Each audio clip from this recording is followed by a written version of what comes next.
Gar, kala ko pulutan, chicharon nasa plato. Honey din pala.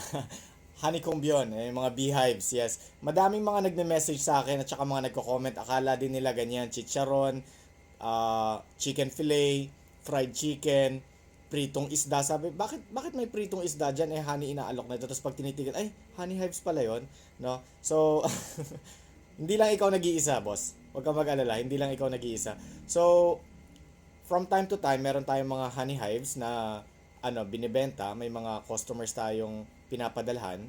Sa TikTok shop, wala lang tayong honey hives kasi usually mga umu-order dito sa atin sa Metro Manila, Lala Move or via Grab natin pinapadala, nauubos na agad, no? Kasi minsan hindi sila nagre-release ng hives kasi ginagamit din yung ginagamit din kasi sa mga cosmetic companies, pang lipstick, pang balat, pang kung ano-anong pang beauty purposes, no? Kaya ang honey maganda rin to pag yung mga taong ma-pimple, ma-acne, dry skin, oily skin, lagay nyo lang yan kahit mga 15 minutes, tas banlawan nyo lang ng tubig bago kayo matulog, huwag nyo lang sabunan.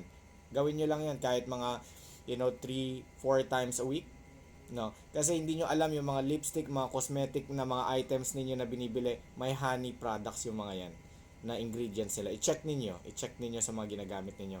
Pero maraming salamat sa Ron_CL sa pag-comment at pagsabi nito. Huwag ka mag-alala, hindi lang ikaw ang nag-comment at nagsabi niyan.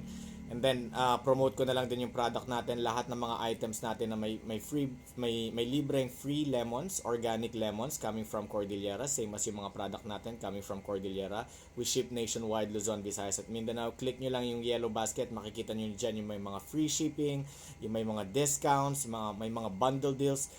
Pag clinic nyo din yung yellow basket, pasukin nyo din yung shop para makita nyo lahat, no? Minsan kasi mas mataas yung discount, minsan mas mababa. May mga items na may mga free shipping din. Maraming salamat. Thank you.